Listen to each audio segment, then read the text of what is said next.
얼마나 주님 앞에 감사한지 말로 다 할 수가 없는 것이죠. 오늘 이 본문을 기초로 해가지고 우리가 은혜를 받으려고 하는데, 여기만이 아니라 이 시편도 읽어볼 것 같으면 호흡이 있는 자마다, 숨 쉬는 사람마다 다 여호와를 찬양하고 감사하라, 또 감사 제사로 주 앞에 드리라, 이런 권면을 자주 하고 있습니다. 또 우리가 이 세상 살아가면서 당장 여러 가지 좋은 일들이 없다고 할지라도 감사할 조건들을 찾으라, 그렇게 해서 감사를 드리고, 또 우리 신앙생활에서 감격을 잃어버리면, 또 기쁨을 상실하면 삶의 보람이 없는 것이죠. 아무리 세상 일들이 잘 되고 형통하고 잘 되어도 감사할 줄 모르면 하나님 앞에서 주님께 영광이 되지 않는 것입니다. 더군다나 이 말세에 고통하는 때가 이르리니 그랬어요. 말세가 오면 사람들이 다 괴로워한대요. 괴로운 세월이 온다는 거예요. 그때는 어떤 형편이 되는 거 아니? 다 사람들이 하나님을 사랑하고 공경하지 않고 제자랑하고 그저 저 사랑만 하고 교만하고 그런 무장하대요. 인정머리가 없이 산다는 것입니다. 또 감사할 줄을 모른대. 감사가 없고, 또 원통하고, 또 무슨 이렇게 마음에 서로 상처받았으면 위로하고 풀고 화해하고 이래야 되잖아요. 그런데 원통함을 풀지 아니하고 그랬어요. 그리고 배신하고 쾌락만 사랑하고, 이렇게 해서 하나님을 공경하는 그런 정신이 소멸해 갈 것을 예고하고 있는 것입니다. 우리가 이런 때일수록 또 우리 성도들은 이런 시대를 어떻게 살아가야 될 것이냐, 어떤 감사의 마음을 품고 살아가야 될 것인가를 인도받는, 또 자극을 받는 복된 시간 되어야 되겠어요. 오늘은 그래서 구원에 이른 감사라, 이런 제목으로 추수감사주일에 하나님 앞에 영광을 돌리고 또 우리가 은혜를 나누는 시간 되기를 바라는 것입니다. 오늘 11절 말씀 시작을 이렇게 하는데, 예수께서 예루살렘으로 가실 때 사마리아와 갈릴리 사이로 지나가시다가, 그런 말씀이 나와요. 그래서 이 11절의 배경이 뭘까 이렇게 생각을 해보고 또 살펴보니까, 예수님께서 이 예루살렘에 올라가려면 어디를 지나야 되는 거 아니? 저 갈릴리 호수와 그리고 이 사마리아 지역이 사이를 틈새로 해가지고 거기 샛길로 해서 예루살렘으로 올라가야 된다는 거예요. 조금 도는 거예요. 가운데로 아주 질러서 가면 좋겠는데 그렇게 하지를 못하고 그 세로 빠져서 예루살렘에 올라간다고 하는 겁니다. 이것은 이 북왕국이 말이에요, 어떤 나라에게 망했는고 하니 아시리아라고 하는 아주 강대 제국에게 패망을 합니다. 그랬을 때 이 아시리아 제국이 무슨 정책을 쓰는 거 하니? 식민 정책 중에서도 가장 무서운 혼혈 정책을 쓰는 거예요. 그래서 유대인들의 그 10지파의 순수한 히브리 전통과 히브리의 피를 망가뜨리기 위해서 다른 나라 사람들을 거기 많이 이주시켜가지고 결혼을 시켜요. 또 그리고 또 다 포로 잡아가지고 그 지역에서도 이렇게 다 피를 섞도록 이렇게 해버리고 마는 것이죠. 이렇게 해서 순수 히브리 혈통을 상실하게 됩니다. 그래서 고향으로 돌아오는, 나중에 돌아온 사람이 많이 없었고, 또 이주해서 그렇게 혼혈 정책을 써서 이 사마리아 지역에 있는 사람들이 다 순수한 유대인들의 전통이, 그 히브리 전통이 내려가지를 못하게 되는 것이죠. 그런데 거기에 그냥 나라가 망하니까 그냥 숲속에 그냥 짐승들이 많이 생기고, 이렇게 해서 그 이주해 온 사람들이 너무나 짐승들이 이제 맹수들이 공격을 해가지고 살기가 어려워졌어요. 그래서 왕한테다가 상소를 내가지고 이 지역에 이렇게 호환이 있고 아주 맹수들이 일어나가지고 우리를 못 살게 하니 이를 어찌하면 좋겠습니까? 그래서 물어봤어. 거기에는 여호와 하나님을 섬기는 그런 지역인데 그 우상을 섬기고 또 다른 나라 사람들 이렇게 들어가서 이렇게 하니까 거기서 하나님을 섬겨야 된다. 그래서 거기 사마리아라고 하는 그 지역에다가 그림심산 꼭대기에 예배당을 지어요. 성전을 지어요. 예루살렘 성전이 아닌 다른 성전을 짓고서 거기서 하나님을 공경하는데 그 이스라엘 사람들 중에서 레위인들을 뽑아가지고 거기서 예배를 했어요. 그래서 그 전통이 사마리아 지역에 구약 성경이 내려오고요, 그 제사 제도가 내려오고 지금도 사마리아 사람들 거기서 그 일을 하고 있는 것입니다. 그래서 여러분들이 수가성물가에 예수님이 지나가시다가 피곤하여 쉴 때에 사마리아 여자를 만나가지고 전도하는 얘기가 나오고, 우리는 조상들은 여기 그리심산에서 예배를 드리고 당신들은 예루살렘에서 예배를 드려야 맞다고 하는데 어디가 맞습니까? 이렇게 묻는 그 배경도 그 같은 얘기예요. 그래서 이 갈릴리와 이 사마리아에 서로 상종을 안 해. 그 유대인들하고 지나가지도 못하게. 그러니까 이 새길로 겨우 지나가서 예루살렘에 올라가서 예배를 드리곤 했던 것입니다. 그런데 이번 여행에서는요, 예수님께서 그냥 그 새길로 훅 지나가서 예루살렘으로 올라간 게 아니고 그 사마리아 동네로 들어가 버렸어요. 그 얘기가 12절에 나오게 되는 겁니다. 한 마을에 들어가시니, 이건 사마리아의 마을, 그냥 지나가만 가진 것이 아니고 한 마을에 들어가신 거예요. 그런데 그 마을에 들어가서 나병 환자 10명이 기다리고 있다가 예수를 만나 멀리 서서 소리치는 겁니다. 소리를 높여서 이르되 예수 선생님이여 우리를 불쌍히 여기소서, 예수 선생님이여 우리를 불쌍히 여겨주세요 하고 소리를 치는 겁니다. 당시나 지금도 그렇지만 이 나병이라고 하면은 천형, 하늘의 형벌이다, 이렇게들 알고 살았던 거죠. 불치의 병이지 않습니까?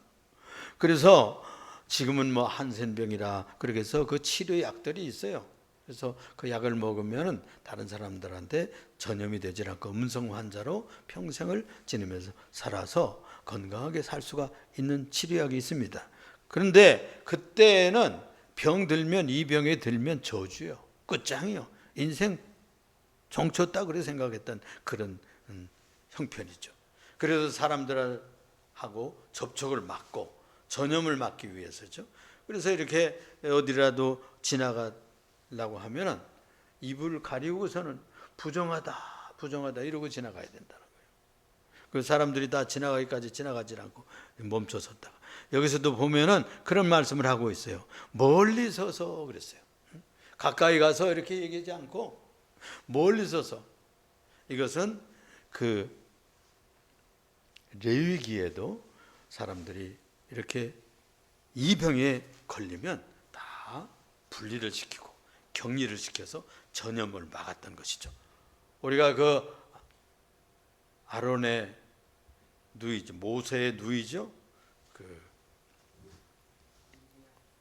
미리암, 마리아라고는 미리암도 하나님의 뜻을 어기다가 그만 심판을 받아가지고 나병이 듭니다. 그래서 이 나병이 들었을 때 격리시켜요. 전염되는가 봐. 이렇게 하는 것이죠. 그러니까 이 병에 들면은 참 뭐 인생이 끝났다고 생각하는 그런 아주 좋지 못한 병이었다고 생각이 되는 것이죠. 어느 날 이제 코가 낮아지고 눈썹이 없어지고 발가락 하나가 사라지고 이런 일들이 막 일어나고, 그 목소리가 자꾸 줄어들고 아프고 고통스러운 삶이 시작이 되는 것입니다. 이렇게 되면 그건 분명히 이 한센병이다, 나병이다, 이렇게 본 거죠. 그래서 여기에 지금 10명이 한꺼번에 모여가지고 목소리를 합해가지고 소리치고 있는 이유가 바로 그겁니다. 이 병에 들면 아주 목소리가 작아진다는 거예요. 그래서 10명이 마음을 아프고 뜻을 아프고 목청을 합해가지고 예수 선생님이여 우리를 불쌍히 여겨주세요, 예수 선생님이여 우리를 불쌍히 여겨주세요, 이렇게 소리쳤죠. 이 나병은요 죄를 상징하거든요. 그래서 언젠가 모르게 어느 누구인가 모르게 전염이 된 거예요. 죄라고 하는 것은 전염이 됩니다. 죄 자기만 혼자 죄 짓고 형벌 받는 게 아니에요. 죄 지면 남도 또 죄 짓게 만들어요. 그것이 인류의 첫 가정이었던 아담의 가정에서 그런 일이 벌어진 이후로 인류가 다 그래요. 남편이 죄 지으면 아내도 그 죄에 들어가게 돼 있고 자녀들도 그거 막 우습게 생각하고 그 아비의 죄를 따라가게 되는 것이에요. 또 엄마가 그런 습성이 있고 그런 죄를 자꾸 지으면 그 자녀들도 딸들도 그렇게 살아간다는 거예요. 그런 영향력이 있어요. 친구가 그런 어떤 좋지 못한 죄를 짓는데 그 친구가 가까이 있으면 그 죄를 우습게 생각하고 죄를 짓게 되는 것이죠. 이렇게 해서 죄가 자꾸 번져나가는 역할을 하는 것이죠. 이렇게 죄는 전염성을 가집니다. 또 이 병을 걸리면은 결국은 격리되는 거예요. 세상에서 죄를 많이 지으면 격리시키잖아요. 저 교도소에 또는 감옥에 이렇게 징역을 살게 하고 그렇게 격리시키는 것처럼 가족의 품에서 떼어냅니다. 사회에서 동네에서 쫓겨납니다. 여러분들 벤허라고 하는 영화 보셨잖아요. 거기 보면은 그 벤허의 엄마와 여동생이 이 나병이 들어요. 그래가지고 아주 오지에 거기에 격리시켜가지고 좀 먹을 것만 공급해가지고 겨우 끼니 여기다가 그 뭐 치료약이 없으니까 거기서 죽어가는 거예요. 비참한 삶으로 떨어진 것을 거기 보여주고 있는 것입니다. 이렇게 이 죄악의 병에 들면 결국은 가족과 헤어지고 사회에서 격리되고 또 하나님과 분리되고 또 교회에서 떠나가게 되고 이렇게 되는 비극이 일어나게 되는 겁니다. 예수께서 이 음성을 듣고는 저들의 호소를 듣고는 불쌍히 여기서 하신 일이 무엇일까요? 무엇을 회복해 주셨을까요? 여기 14절에 보면 예수님께서 명하신 말씀이 나와요. 보시고 이르시되 가서 제사장들에게 너희 몸을 보이라 하셨더니 그들이 가다가 깨끗함을 받은지라 그랬어요. 여기에는 뭐 이렇게 우리를 불쌍히 여겨주세요 그런 말 속에는 뭐가 들어있는 거예요? 고쳐달라는 것이죠. 구원해달라는 것이죠. 이 죽을 병에서, 이 파멸의 병에서 우리를 좀 건져주세요. 아마 들었던가 봐요.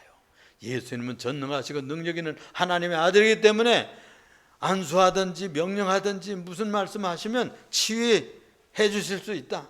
그런 복음을 듣고 이 사람들도 예수님을 그 골목에서 예수님이 이 절기에 아마 올라가실 것이다. 아마 그 길목을 지키고 있었던 것 같단 말이에요. 예수님 만나면 수지 맞는 일이 일어나게 되는 것이죠. 자, 그런데 여기 뭐 안수기도도 안 해주셨어요. 보니까 또 어떤 뭐 기도 또 해주시는 형식도 없어요. 손을 얹거나 귀신을 뭐 내쫓거나 이런 일들을 하시지도 않았어요. 그냥 그들이 믿고 가다가 그냥 치유 기적이 일어나는 거예요. 놀라운 형식이에요. 놀라운 일이 발생한 거예요. 그런데 여기 보면은 주님께서 치유와 아무 관계없는 말씀으로 명령을 하고 있어요. 가서 제사장에게 보여라. 제사장들에게 너희 몸을 보이라 그러는 거예요. 그러니까 이걸 보면은 두 가지 명령이에요. 하나는 가라는 얘기고 하나는 제사장에게 너희 몸들을 보이라. 이 가라는 명령 우리가 뭐 아는 것이죠. 또 이 하나는 제사장에게 가서 몸을 보이라. 왜 그랬을까? 그들은 그것을 믿고 가다가 놀라운 일을 만나게 되는데 그 제사장들이 그들의 몸을 보고 무슨 일을 하는가? 레위기에 볼 것 같다면 그 얘기가 나옵니다. 레위기에 보면은 만일 병이 나온 이 나병에서 치유하게 되면은 치유받을 거, 그 나을 수도 있지 않겠어요?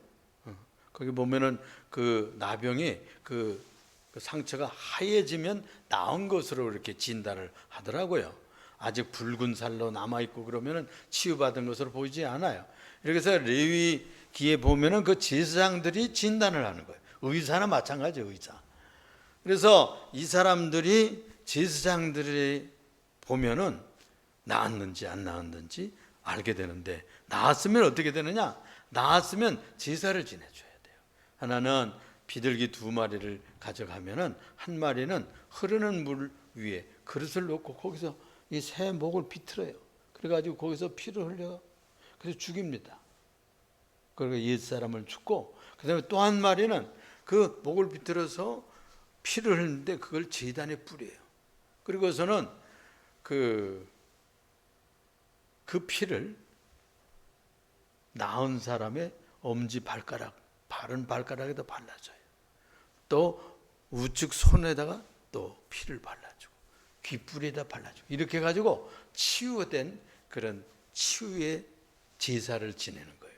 그래서 제사장에게 너희 몸을 보이라 그렇게 말씀하고 있는 것이죠. 그리고서는 무슨 선포를 하는 거 아니에요? 제사장이 네 병이 나병에서 나았느니라 이렇게 선포를 받아야 돼. 그러면 어디 갈 수 있느냐? 가족에게로 돌아갈 수 있는 거예요. 가족에게로. 예수님께서 제사장들에게 너희 몸을 보이라 하는 그 이유는 그들의 삶을 회복시키는데 육신의 병만 고쳐주는 게 아니라 삶의 관계를 회복시키는 병입니다. 축복입니다. 그래서 가족으로 돌아갈 수 있어요. 사회로 돌아갈 수 있어요. 자기들이 살던 동리로 돌아갈 수 있어요. 나는 이렇게 나았다고, 나는 제사장에게 치유받은 선포를 받았다고 이런 선언을 자랑할 수가 있고 회복되는 역사가 일어나게 되는 것입니다. 그 얼마나 이 병에 들어가지고 눈물을 흘리며 살았겠어요? 그 하나원이라고 하는 그 나병을 들었던 그 시인이 있어. 삘릴리리 하면서 그 시 지은 것이 있는데 남쪽으로 내려가면서 슬픈 노래가 있어요. 그러니까 그들의 삶이 눈물입니다. 고통이고 그리고 단절돼서 얼마나 보고 싶은 가족과 헤어져 가지고 생이별 이산의 가족의 슬픔이 있지 않습니까? 그런데 그걸 회복시켜 주는 거예요. 그러니까 예수님께서는 병을 고쳐줄 뿐만이 아니라 육신의 삶의 관계를 회복시켜줘야 치료다 이렇게 본 거예요. 그래서 우리가 이 세상살이에서 삶의 관계가 회복돼야 됩니다. 남편과 아내, 부모 자식 간에, 형제 간에, 그리고 먼 친척 간에, 친구들 그 관계가 돈독해져야 삶에 맛이 나는 것이고 삶의 회복이 일어나서 삶의 에너지가 돋아지고 시너지 효과가 나타나고 그러는 거예요. 그런데 홀로 이렇게 살아가다 보면은 삶이 단절되고 고독 속에서 그렇게 비참하게 죽어갑니다.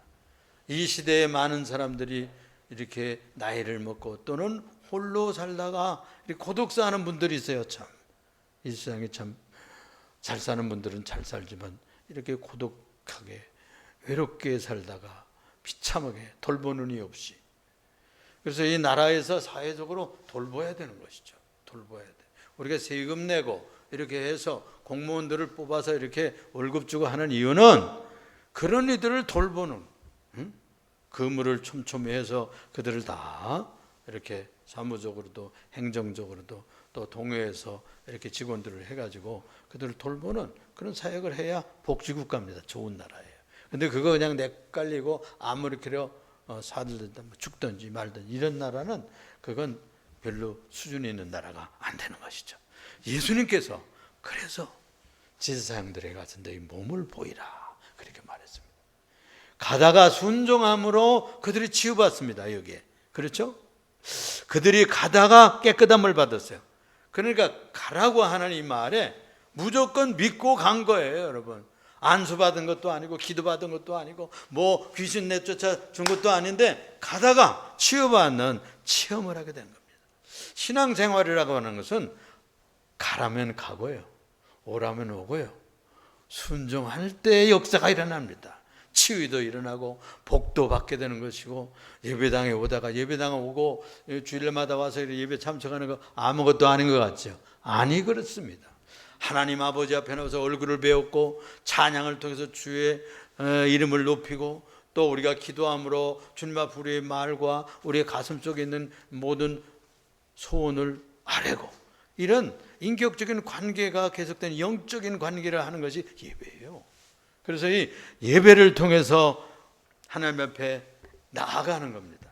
이 가는 길이 중요한 것이죠. 신앙생활에서 그래서 이 나병든 아람 국방장관이 있었는데요, 나아만이라고. 가다가 나왔어요. 가다가 순종하다가 나왔어요. 이 얘기는 전쟁 포로로 북왕국 이스라엘이 이 지금의 시리아입니다. 이 아람 나라의 공격을 자주 받았어요. 그래가지고 잡혀간 이 이스라엘에 어린아이가 있었는데 그 주모를 섬기는 그런 심부름꾼으로 옛날에는 식모라 그러고 또 뭐 이렇게. 그런데 이 아이가 이런 얘기를 하는 거예요. 우리 주인님께서 저 이스라엘의 선지자 앞에 계셨으면 참 좋았겠는데요. 그분 앞에 가셨으면 다 나을 것인데. 이러는 거예요. 이 귀가 번쩍 뜨이잖아요. 그래가지고 그 얘기를 남편에게 한 거예요. 이거 이스라엘에 가면 당신 병을 고칠 수 있답니다. 그러니까 왕한테 또 시리아 왕한테 그 얘기를 했어요. 그래 나 좀 출장 좀 보내주세요.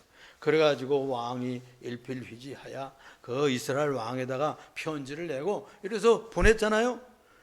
군대를 끌고 말을 끌고 바리바리 싣고 이렇게 왕한테 가서 편지를 내놓으니까 그러는 거예요. 보니까 우리 나라의 중요한 국방부 장관인데 나병이 들었으니 고쳐 보내시오. 이랬단 말이야. 아니 뭐 왕이 읽어보니까 내가 하나님인가?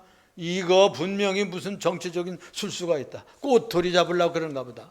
그래가지고 옷을 찢고 그냥 막 동탄하면서 이것도 전쟁 또 나가야 생겼다. 뭐 이렇게 고민을 했어요.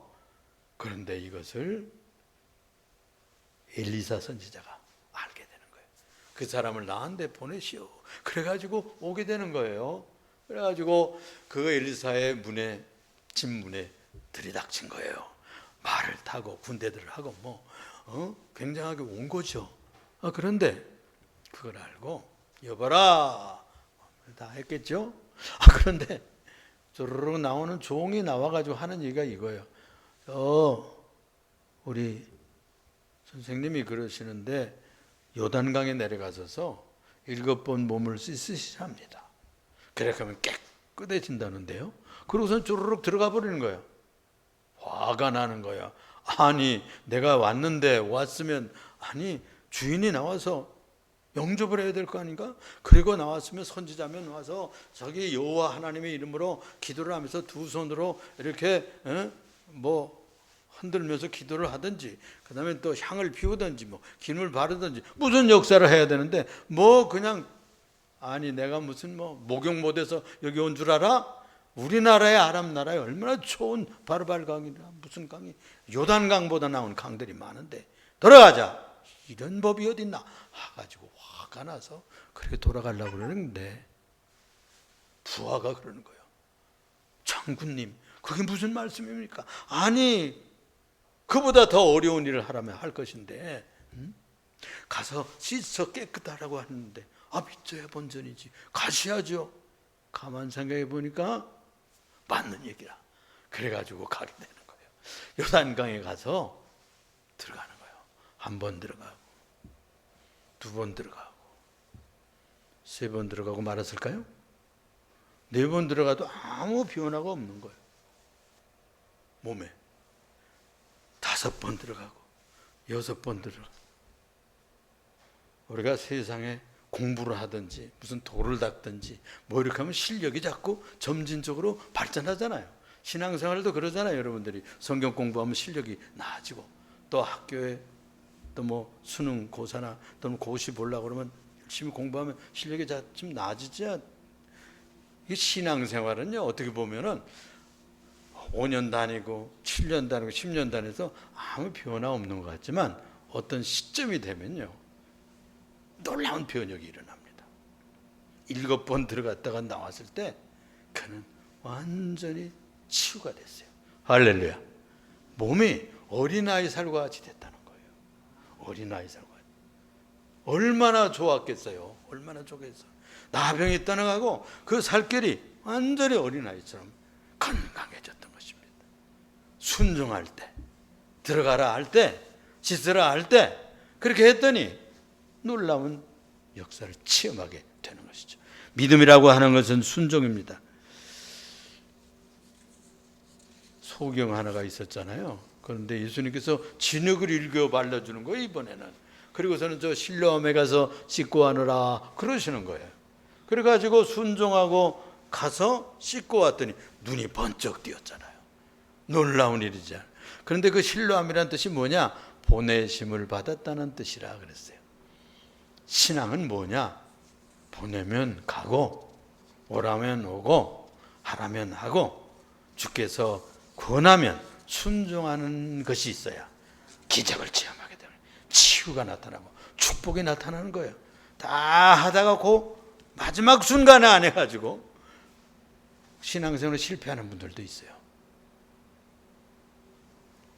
사랑하는 우리 성도 여러분, 그들이 가다가 깨끗함을 받은지라. 그들이 다 10명이 가다가 깨끗함을 받았습니다. 얼마나 놀라운 일이겠습니까? 얼마나 놀라운 일이겠어요? 이런 놀라운 일을 체험을 했단 말씀이에요. 그리고 돌아왔어요. 국방부장이 돌아와가지고 감사를 드리고 그냥 싣고 왔던 선물, 의복, 그리고 무슨 은전들 막 쏟아놓는 거예요. 그러니까 이 엘리사가 안 받는다는 거예요. 안 받는다. 보통은 받아야 될 거 아니에요. 감사원금인데. 그런데 일부러 안 받은 거예요. 그 뜻을 읽어보면, 그 뒤에 읽어보면은 여러 가지 사연들이 얘기가 나오지만 핵심은 무언 것인가 하니, 하나님의 은혜를 입는, 은혜를 값으로 치르고 갚버리는 그런 생각을 하면은 은혜를 잊어버려요. 여러분들이 구원받고 치유받고 또 어떤 놀라운 사건을 힘입어서 큰 복을 받았을지라도 그걸 돈으로 내고 감사헌금 해서 이제 뭐 나 다 할 일 다 했으니까 뭐 복 받고 내가 뭐 이렇게 감사헌금 했는데 땡, 이렇게 그칠 수 있다는 거예요. 그래서 이 국방부 장관이 마음의 짐을 가지고 돌아가도록 했어요. 그렇게 해야 이스라엘 다시 재침공하지 않는다는 거예요. 나를 고쳐준 나라인데, 나를 치료해준 나라인데, 나를 구원해준 나라인데 내가 들어가서 국방부 장관을 할지라도 왕명이라도 내가 순종할 수 있나, 이런 마음의 부담을 가지도록 엘리사가 그렇게 했던 것이죠. 그렇습니다. 우리가 은혜 입으면, 그러면 이렇게 얘기했어요. 선지자요, 그러면 이스라엘 흙이라도 좀 주세요. 그래서 이 노새 2마리에다가 이스라엘 흙을 싣고 갔어요. 흙을 싣고 자기 고향에 가가지고 흙을 펴고 거기다가 제단을 쌓고 이스라엘 나라를 향해서 예배했다는 거야. 아니에요. 자기의 구원에 대해서 감사하고 자기의 치유에 대해서 감사하는 예배를 통해서 하나님 앞에 영광을 돌렸던 것입니다. 할렐루야.